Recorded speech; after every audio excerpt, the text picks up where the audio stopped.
Hi folks, welcome back to my channel. I just wanted to go over the AoE solo farm open world dungeon build that I use in T1 gear on global. And I wanted to specifically go over the gear I use, the skills I use, the specializations I use for those skills, as well as how my combo is set up, any tips or tricks that I have, and also any sort of filler abilities that I use while I wait for my Curse Explosion combo. I know previously I posted a T2 version of this video, and that was posted a while ago, but I want to finally put out the T1 version of this build. I'm not using the most optimized gear for this in this video, so this could be a lot faster, but I believe it's already pretty fast for a healer, and you can see that as I have examples in this video for you to view. I usually solo farm Shadow Crypt, Silius Abyss Floor 5-6, as well as Serdoma Island. I farm it what I believe is quite efficient, especially for a healer. Um, this build can also solo farm Sanctum Desire. I don't, because the density in Sanctum Desire, I'd just rather have a party to do that. But in these dungeons where solo farming is convenient at times, this build or this video may be very helpful for you. So yeah, let's get into it. The full AoE rotation combo that I use when farming open world dungeons as a one Lombo healer is as follows. I group all the mobs together. I then choose one mob that I want to focus on in stacking my curse, my curse stacks for the curse explosion combo. I usually choose a range mob, just because I circle back to that mob after grouping all the mobs together, which you'll see in this clip. And then I apply my first stack of Touch of Despair, and then I start to charge Flash Wave, and I line my Flash Wave up so it hits all the mobs at once. And I do this so I can apply a very strong healing over time to myself to mitigate any damage I receive, while also applying a good amount of damage to the mobs that are hit. And then I apply my second stack of Touch of Despair, and then I apply Time for Punishment, and then I apply Decaying Touch, and then my final stack of Touch of Despair, Sleep, Spread, and Explode. You can also do Sleep, Decaying Touch, final stack of Touch of Despair, then Spread, and Curse Explode. And this will allow you to do the maximum amount of damage as you can as possible to all the mobs that are hit with your Curse Explosion combo. One thing I forgot to just mention actually, make sure you also apply your Fighting Spirit Barrier. And you want to use your Fighting Spirit Barrier right before your second cast of Touch of Despair. With your buff duration, you'll have a long duration of Fighting Spirit Barrier, so you should have it for your whole rotation, so don't worry about not having it for the Curse Explosion. But you want to have this just to boost all your your second and your third dot, your Decaying Touch dot as well, and your Curse Explosion as well.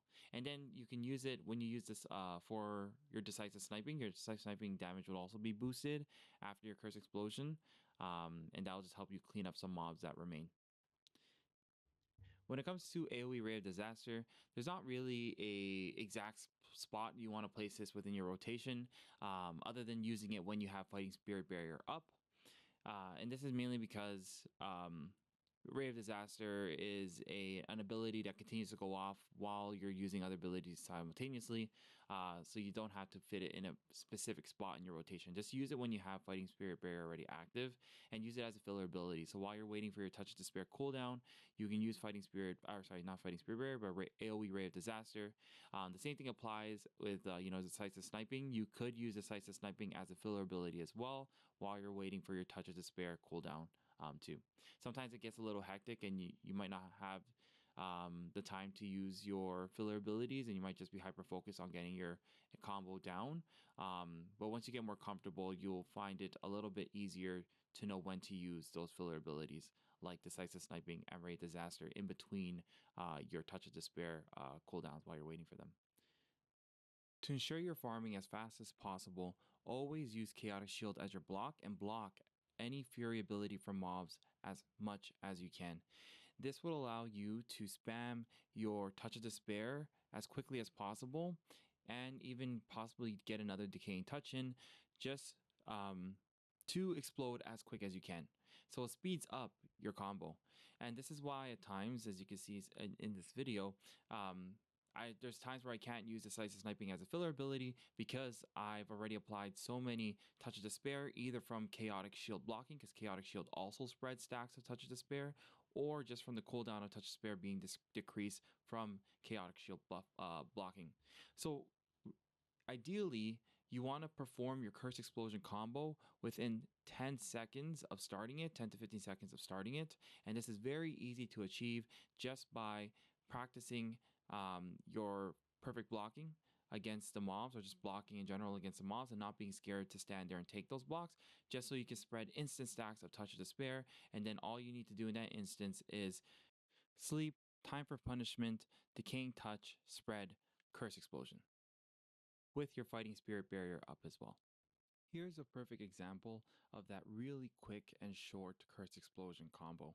So you can see, after grouping all the mobs together, I simply just stand here and block a bunch of perfect blocks.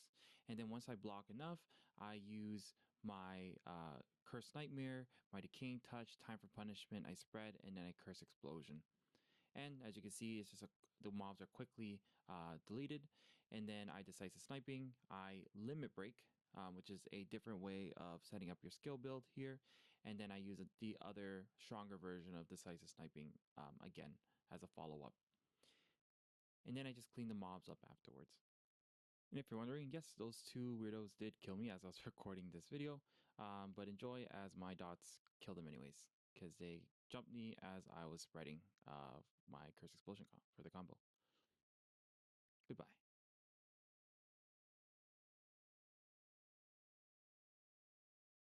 Now let's get into the gear I use. The gear I use when PvE AoE farming is the same gear I use in PvP. And yes, it is 4-piece transcendental, and it focuses on high max health, cooldown speed, mana regen, and collision resistance. And if you're curious how this build works in PvP, I can make a separate video on that. But this video is, this current gear that I use is what allows me to do the damage that I do in PvE and farm as efficiently as I do. This can be way more optimized by subbing in different pieces that would increase your your base damage to a higher amount, as well as your skill heal to a higher amount as well, and cooldown speed and so on. But this is the gear that I have now. It's the gear I use for PvP, so it's just the gear I use for PvE as well. There's a lot that I'm missing for this gear, my PvP gear. I'm missing higher level runes. I'm missing specific runes as well that would increase my damage output, my max damage, my cooldown speed, skill heal, and a lot of other important stats. But until I get that, this is what I'm using. If you want to run a really optimized build, depending on what you want to do in PvE, you could run one of these three. On the left, it's definitely a lot more damage oriented. It's like more of a hybrid build. So you have your 2-piece Reapers there, you have a Mother Nature's chest, and you have your Tublix bow, all really centered on helping you deal a lot more damage. So the rotations or combos and the examples I showed in the previous clips would be a lot quicker. So you can only imagine how much quicker that would be.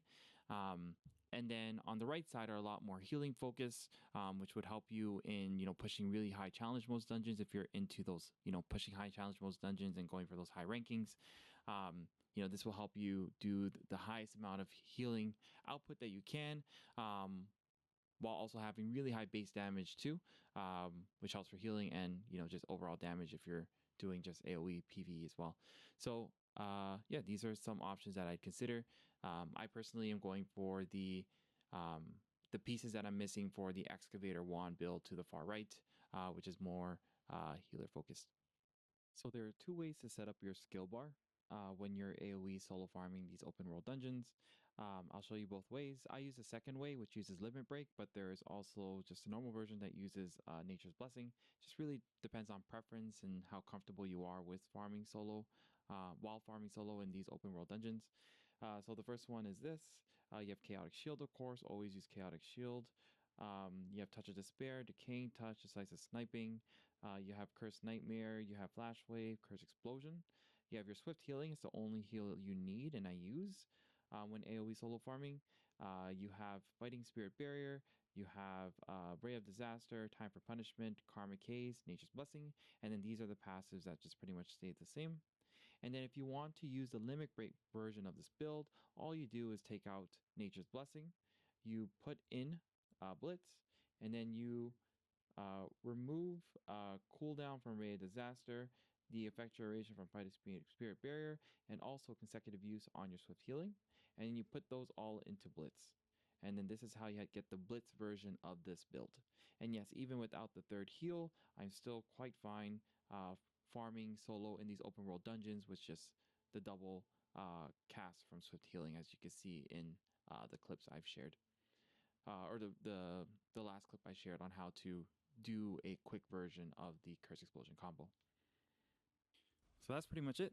I know this video is long overdue, and I apologize for that, but I hope it was helpful to folks who were interested in solo farming open world dungeons or just solo farming in general, and were just curious what I'm using or what other healers were using. So this is what works for me. I use this for all forms of AoE farming that I do, either in open world dungeons or just doing resistance contracts or whatnot. So I hope this is helpful. Check out other videos on my channel. I also have a Twitch that I stream on sometimes. And there's also a healer Discord, which I'll link in the description below. Has over 5,000 users in there, so I recommend folks to join. But yeah, thanks. And have a good one.